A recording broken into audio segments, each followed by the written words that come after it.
इस वीडियो में हम 4 स्मॉल कैप कंपनीज के बारे में डिस्कस करेंगे। ये सभी की सभी कंपनियां अलग अलग सेक्टर से बिलोंग करती हैं। दोस्तों इमेजिन करिए एक छोटी सी कंपनी है जो कि अपने बिजनेस में अभी अभी ग्रो करना शुरू हुई है और इसके सेक्टर में ओवरऑल 2030 तक डिमांड भी दिख रही है और ग्रोथ भी दिख रहा है। तो क्या ऐसे में इस कंपनी में भी ग्रोथ देखने को मिल सकती है? इस वीडियो में हम 4 स्मॉल कैप कंपनीज के बारे में डिस्कस करेंगे। ये सभी की सभी कंपनियां अलग अलग सेक्टर से बिलोंग करती हैं एंड हम इन कंपनियों के पॉजिटिव पॉइंट्स के साथ ही साथ नेगेटिव पॉइंट्स भी डिस्कस करेंगे। सो ध्यान रखिए, मैं ये वीडियो सिर्फ एजुकेशन के पर्पज से बना रहा हूं, तो यहां पर किसी भी तरह का बाय सेल रिकमेंडेशन नहीं है। नमस्कार दोस्तों, मैं उमेश त्रिपाठी आपका स्वागत करता हूं स्टॉक फॉर रिटेल पर स्टॉक मार्केट से जुड़ी एक नई जानकारी के साथ। तो पहले अगले 40 सेकंड में आपको समझा देता हूं कि स्मॉल कैप कंपनियां क्या होती हैं, क्या वाकई में ये छोटी होती हैं। तो हमारे मार्केट में 17 ब्रॉडर इंडाइसेस हैं, जिनमें से निफ्टी 500 अगर हम इंडेक्स को देखें तो निफ्टी 500 कैसे बना है? निफ्टी 500 बना है निफ्टी 100 से, जिसमें कि भारत की पहली 100 कंपनियां based on market capitalisation, free float market capitalisation है। इसके बाद अगली 150 कंपनियां आती है निफ्टी मिड कैप कैटेगरी में एंड नेक्स्ट 250 कंपनीज आती हैं यहाँ पे स्मॉल कैप कैटेगरी कंपनीज में। अब ये स्मॉल कैप कंपनीज का मतलब है कि मार्केट कैपिटलाइजेशन उनका कंपैरेटिवली छोटा होता है, उनका बिजनेस भी छोटा होता है। स्मॉल कैप, मिड कैप और लार्ज कैप 3 कैटेगरीज की कंपनीज होती हैं। बेस्ड ऑन मार्केट कैपिटलाइजेशन हम इनको सेग्रीगेट करते हैं और जिन कंपनियों का मार्केट कैपिटलाइजेशन 5000 करोड़ से कम होता है हम उनको रखते हैं स्मॉल कैप कैटेगरी में। ठीक है, सो यहाँ पे पहली कंपनी जिसके बारे में हम बात करेंगे ये है केसॉल्व्स लिमिटेड। ये अपने ऑल टाइम हाई से करीब करीब 50% के आसपास बीटन डाउन है। यहाँ पे अगर हम इसका ओवरऑल बिजनेस देखें तो कंसोलिडेटेड रेवेन्यू देखिए तो आप देख सकते हैं कि इसका जो ओवरऑल ऑपरेशंस है उससे अबाउट 14% के आसपास से ग्रो हुआ है year on year and profit margin करीब करीब 21% के आसपास से ग्रो होता हुआ दिखाई दे रहा है। हालांकि ओवरऑल प्रॉफिटेबिलिटी की बात करें तो प्रॉफिट में डिक्लाइन देखने को मिला इस पर्टिकुलर कंपनी में। ठीक है, अब यहाँ पे ध्यान देते हैं एक ऐसी इंफॉर्मेशन पे जिसके बारे में हम में से काफी सारे लोगों को नहीं मालूम रहता है। ये जो पर्टिकुलर कंपनी है केसॉल्व्स, यहाँ पर ध्यान दीजिए तो 2020 में 1200 शेयर्स मल्टीप्लाइड बाय 100 रुपीज, उस समय का प्राइस 100 रुपीज। यहाँ पे 1200 शेयर्स 2021-22 आते आते सीधे सीधे हो गए 9600 शेयर्स, यानी कि 9600 शेयर्स। अब ये कैसे हुए?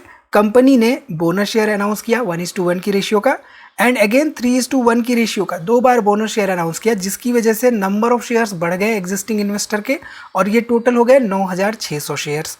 अब 2022 में भी 9600 शेयर्स, 2023-24 में 9600 शेयर्स।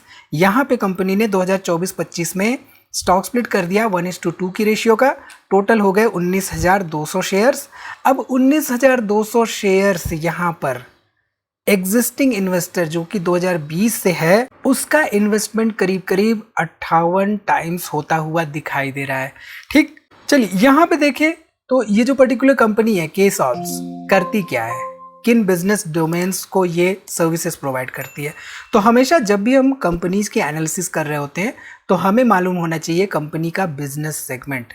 2030, 2035, 2040 तक का विजन है अगर हमारा किसी भी कंपनी में इन्वेस्टमेंट करने के लिए, तो उस कंपनी का बिजनेस सेगमेंट हमारे लिए बहुत इंपॉर्टेंट होता है। तो ये जो पर्टिकुलर कंपनी है, टेलीकॉम सेक्टर हो या BFSI हो या सर्विस इंडस्ट्री हो या रिटेल इंडस्ट्री हो, manufacturing, technology, health care, real estate, edutech, you name it you have it, different types of industries से ये रेवेन्यू जनरेट कर रहे हैं। अब रेवेन्यूज कैसे जनरेट कर रहे हैं? मान लीजिए कोई हेल्थ सेक्टर की कंपनी है, हेल्थ सेक्टर की कंपनी को ये क्लाउड बेस्ड सर्विसेज प्रोवाइड कर रहे हैं जिससे कि ये रेवेन्यू जनरेट कर रहे हैं। मान लीजिए कोई रिटेल सेक्टर की कंपनी हो, वहाँ पे वो कंपनी के ओवरऑल बिजनेस को एनहांस करने के लिए जो भी artificial intelligence based data analytics provide कर रहे हो उससे यहाँ से रेवेन्यू जनरेट कर रहे हैं। इसके साथ ही साथ टेलीकॉम सेक्टर से ये रेवेन्यू जनरेट कर रहे हैं। तो more over different types of industries से ये रेवेन्यू जनरेट करते हुए दिखाई दे रहे हैं। एंड इसके साथ ही साथ अगर हम यहाँ पे ध्यान दें तो ये फोकस कर रहे हैं अपनी सर्विसेज में एआई को इंटीग्रेट करने पर एंड साथ ही साथ अपने क्लाइंट्स की ओवरऑल ऑपरेशनल एफिशिएंसी को बढ़ाने पर इनोवेशन के थ्रू। कोई भी कंपनी अगर बिजनेस डोमेन में अपने बिजनेस में उसको सस्टेन करना है लॉन्ग टर्म के लिए, तो ऐसे में उस बिजनेस को एडेप्टिव होना पड़ेगा इन टर्म्स ऑफ टेक्नोलॉजी। मान लीजिए कोई कंपनी है 2000 में आई, सन 2000 में क्या हुआ, कंपनियां कंप्यूटर्स को अडेप्ट करने लगी। अब धीरे धीरे कंप्यूटर्स को अडेप्ट करने के साथ ही साथ लैपटॉप्स आ गए एंड कई तरह के टूल्स आ गए डाटा को एनालाइज करने के लिए। अब यहाँ पे करंट समय पे देखें तो cloud computing, big data analytics and artificial intelligence. So जो सर्विस प्रोवाइडर है उस कंपनी को अडेप्ट करना होगा ऐसी टेक्नोलॉजीज को जो कि एटलीस्ट नेक्स्ट 5 to 10 15 ईयर्स तक सर्वाइव करने वाली है। ठीक है, अब यहाँ पे अगर हम देखें तो ये जो पर्टिकुलर कंपनी है, इस कंपनी के टॉप 5 कस्टमर्स इसको ओवरऑल 40% रेवेन्यू जनरेट करके दे रहे हैं एंड टॉप 10 कस्टमर्स अराउंड 53% के आसपास यहाँ पे रेवेन्यू जनरेट करके दे रहे हैं। ठीक है, ये तो हो गए इनके पॉजिटिव पॉइंट्स। अगर हम एक नेगेटिव पॉइंट इनका देखें तो दो 59% के आसपास यहाँ पे प्रमोटर्स हैं, लेकिन यहाँ पे आपको FIIs एंड DIIs का इन्वेस्टमेंट नहीं देखने को मिल रहा है। तो हमेशा हमें कंपनियों की एनालिसिस करते समय सारे पैरामीटर्स को ध्यान में रखते हुए डिसीजन मेकिंग करनी चाहिए। ठीक है, अब आते हैं दूसरी कंपनी पर। तो जो पहली कंपनी हमने डिस्कस की, ये मोर ओवर हो जाती है सॉफ्टवेयर इंडस्ट्री से, या आप कह सकते हैं कि आर्टिफिशियल इंटेलिजेंस है, अभी आप कह सकते हैं आने वाले समय के टेक्नोलॉजीज को देखते हुए। दूसरी कंपनी जो यहाँ पे हम डिस्कस करेंगे दूसरे सेक्टर से बिलोंग करती है। अब ये कौन सा सेक्टर है आप लोग कमेंट करके बताएंगे। ये जो पर्टिकुलर कंपनी है, ये कंपनी है AGI ग्रीन पैक लिमिटेड। अब यहाँ पे ये कंपनी क्या कर रही है, इसका बिजनेस सेगमेंट आप देखिए तो मोर ओवर ग्लास कंटेनर्स के साथ ही साथ जो सिक्योरिटी कैप्स एंड क्लोजर्स होते हैं बॉटल्स के ऊपर, कंटेनर्स के ऊपर, वो मैन्युफैक्चर करती है। इसके साथ ही साथ पेट बॉटल्स एंड प्रोडक्ट्स मैन्युफैक्चर करती है। अब मान लीजिए कोई कंपनी है, कंपनी A, ये कंपनी क्या कर रही है, मान लीजिए ये बेवरेजेस कंपनी है। अब ये जो बेवरेजेस कंपनी है, एक महीने में इसको 10 लाख बॉटल्स चाहिए होती है अपने ओवरऑल बेवरेजेस की सेलिंग के लिए। तो ये क्या करेगी, ये AGI ग्रीन पैक के पास जाएगी और कहेगी कि भाई मुझे 10 लाख बॉटल्स की मैन्युफैक्चरिंग चाहिए, और इसके पास ऑर्डर बुक में आ जाएंगे अगले 6 महीने के लिए या 6 साल तक के लिए। तो ऐसे में हमें ये जो पर्टिकुलर कंपनी है, ये कंपनी किस तरह का बिजनेस करती है ये समझ में आना चाहिए। साथ ही साथ ये क्या B2B टाइप की कंपनी है, B2C टाइप की कंपनी है, ये भी समझ में आना चाहिए। तो यहाँ पे मोर ओवर B2B टाइप की कंपनी है। अब ये जो ग्लास कंटेनर्स मैन्युफैक्चर कर रही है, क्या आप इसको जाके रिटेल शॉप पे बाई कर सकते हैं?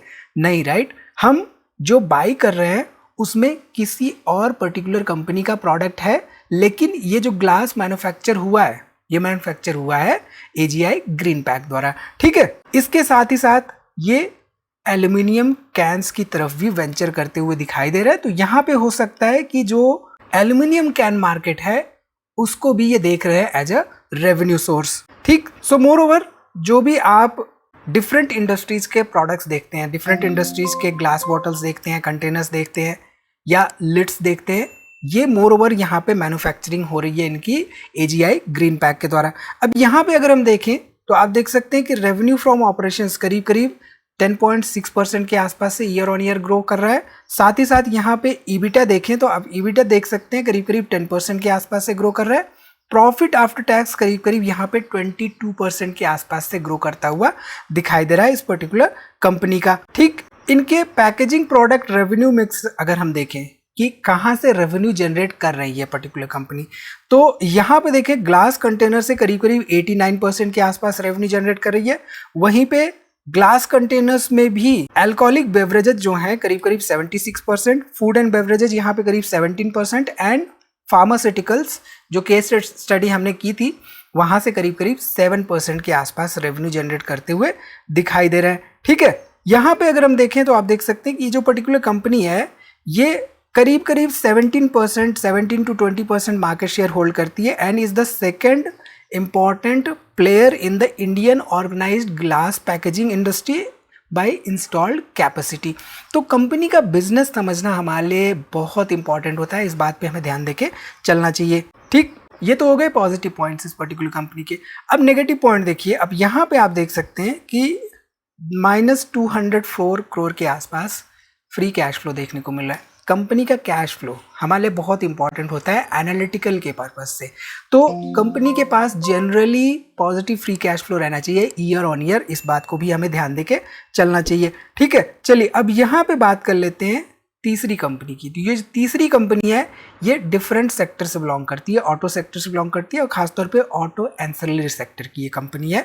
तो जिस कंपनी के बारे में हम बात करेंगे वो कंपनी है एनआरबी बियरिंग्स लिमिटेड। अब यहाँ पे देखें तो ये जो पर्टिकुलर कंपनी है, इस कंपनी का नंबर 1 स्टैंड है in terms of cylindrical and needle roller bearing in the market. ये बॉल बियरिंग या निडल बियरिंग मैन्युफैक्चर करती है। अब जो बियरिंग होती है वो कहाँ पे इस्तेमाल होती है, आप लोग कमेंट करके जरूर बताइए। जनरली अगर 2 व्हीलर्स आप चलाते हैं या 4 व्हीलर चलाते हैं तो वहाँ पे बियरिंग्स जो है हमें देखने को नहीं मिलती है, क्योंकि वो कहीं चैसी में रहती है या बॉडी पार्ट में रहती है, तो वो एक तरह से कंसील्ड होती है, हमें दिखती नहीं है। बट मोर ओवर ये जो पर्टिकुलर कंपनी है, सिंस एक एंसिलरी कंपनी है, तो ये ऑटो सेक्टर के लिए, खासतौर पे ऑटो मैन्युफैक्चरिंग कंपनीज के लिए बेयरिंग्स मैन्युफैक्चर करती है। ठीक है, इसके साथ ही साथ टोटल जो रेवेन्यू है उससे करीब करीब 25% इसका एक्सपोर्ट से आता है। तो हमारे जो ट्रम्प साहब हैं उनकी नीतियों से कहीं इम्पैक्ट तो नहीं पड़ सकता, ये स्टडी भी हमारे लिए इंपॉर्टेंट हो जाती है। ठीक है, इसके साथ ही साथ इंपॉर्टेंट डाटा यहाँ पे देखिए, तो आप देख सकते हैं 90% ऑफ द व्हीकल्स जो भारत की सड़कों पे दौड़ रही हैं, those are powered by NRB bearings. ठीक है, सो ये जो पर्टिकुलर इमेज आप देख रहे हैं एनआरबी बियरिंग्स का इमेज है। आप लोग कमेंट करके बताइए क्या इसके पहले आपने देखा था या नहीं। यहाँ पे अगर हम देखें तो ग्रोथ वाइज देखिए, एक तरह से 11-12% के आसपास CAGR के रेट से ग्रो करता हुआ दिखाई दे रहा है। एंड 2031 तक, FY 2031 तक यहाँ पे देखें तो करीब करीब 2500 करोड़ के आसपास रेवेन्यू का प्रोजेक्शन यहाँ पे देखने को मिल रहा है, जो कि करंटली 1200 करोड़ के आसपास है। तो अगले 3-4-5 सालों में, 6 सालों में क्या रेवेन्यूज डबल हो सकते हैं, क्या प्रॉफिटेबिलिटी डबल हो सकती है, ये स्टडी हमारे लिए बहुत इंपॉर्टेंट होती है। ठीक है, चलिए अब यहाँ पे अगर हम देखें तो आप देख सकते हैं कि इनका सेल्स 2014 में 606 करोड़ का था, 2021-22 आते आते 943 करोड़ के आसपास हुआ, 34 करोड़ का यहाँ पे प्रॉफिट था, 2022 आते आते 76 करोड़ का हुआ। और रीसेंट डाटा पे अगर हम जाएं तो यहाँ पे करीब करीब 1200 करोड़ रुपए के आसपास सेल्स और 82 करोड़ रुपए के आसपास यहाँ पे प्रॉफिट बिफोर टैक्स देखने को मिला है। कंपनी का ओवरऑल जो प्रॉफिटेबिलिटी एंड सेल्स का ट्रैक रिकॉर्ड है उसको ट्रैक करना हमारे लिए बहुत इंपॉर्टेंट होता है। हमें जनरली ये देखना चाहिए कि क्या sales year on year grow कर रही है, क्या profitability year on year grow कर रही है या नहीं। ठीक है, अब यहाँ पे नेगेटिव पॉइंट देखें इस पर्टिकुलर कंपनी का, तो अगेन यहाँ पे देखिए फ्री कैश फ्लो बहुत कम बार ऐसा होता है कि इसका पॉजिटिव हो, बाकी यहाँ पे year on year free cash flow जो है वो नेगेटिव ही रहता है। तो ये एक नेगेटिव पॉइंट है इस पर्टिकुलर कंपनी का। ठीक, चलिए अब बात करते हैं आज की चौथी कंपनी के बारे में। तो ये जो चौथी कंपनी है ये अगेन एक डिफरेंट सेक्टर से बिलोंग करती है एंड ये कंपनी है वेबसॉल एनर्जी सिस्टम्स लिमिटेड। अब यहाँ पे जिस सेक्टर से बिलोंग करती है उस सेक्टर के बारे में स्टडी हमारे लिए इंपॉर्टेंट हो जाती है। तो यहाँ पे ध्यान दीजिए, ये company more over solar cells manufacture करती है। तो सोलर सेल्स जो मैन्युफैक्चर करती है कहाँ पे इस्तेमाल हो रहे हैं और उसकी डिमांड कैसे बढ़ रही है ईयर ऑन ईयर, पिछले 3-4 सालों में, आगे 5-10 सालों में क्या बढ़ने की एक्सपेक्टेशन है, ये स्टडी हमारे लिए इंपॉर्टेंट हो जाती है। तो यहाँ पर आप देखिए फेज 1, फेज 2, फेज 3, फेज 4 में क्या इनकी स्ट्रैटेजीज है आने वाले समय के लिए, क्या प्रोजेक्ट्स पाइपलाइन में हैं, क्या ओवरऑल कैपेसिटी एक्सपेंशन प्लान्स है, ये इंपॉर्टेंट हो जाता है हमारे लिए स्टडी करना। ठीक है, सो यहाँ पे देखें तो ओवरऑल करीब करीब 4 गीगावाट के आसपास इंटीग्रेटेड फैसिलिटी है एंड कैपिटल एक्सपेंडिचर प्लान यहाँ पे देखें तो करीब करीब 3000 करोड़ के आसपास देखने को मिल रहा है आने वाले कुछ सालों में।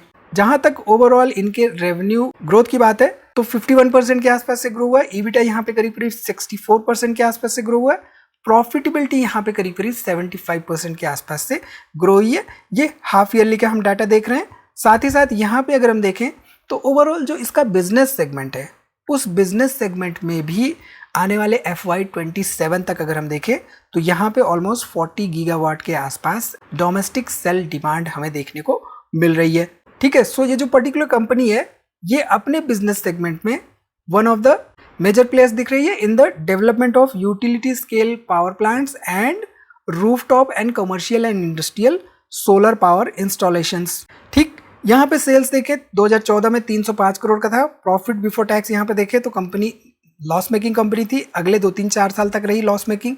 फिर यहाँ पे 2019 में लॉस मेक किया, फिर उसके बाद 2020, 21, 22 में थोड़ा बहुत प्रॉफिटेबिलिटी में इंक्रीमेंट हुआ।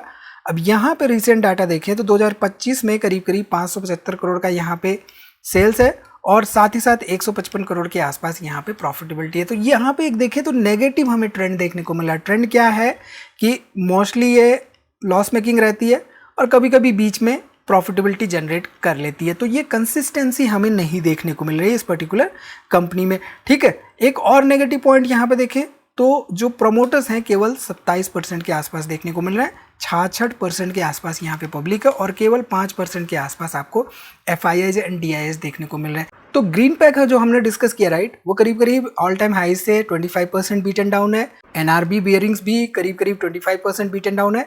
और जो हमने ये कंपनी डिस्कस की वेबसॉल एनर्जी सिस्टम्स, ये करीब करीब 30% के आसपास बीट एंड डाउन है। सो आई थिंक इस वीडियो से आपको काफ़ी कुछ सीखने को मिला होगा कि हमें कौन सी बातों पर ध्यान रखना चाहिए। ये सभी कंपनियां ध्यान रखिए, किसी भी तरह का बाई सेल रिकमेंडेशन नहीं है इन्वेस्टमेंट के पर्पज से। आज के लिए इतना ही, मिलते हैं अगली वीडियो में।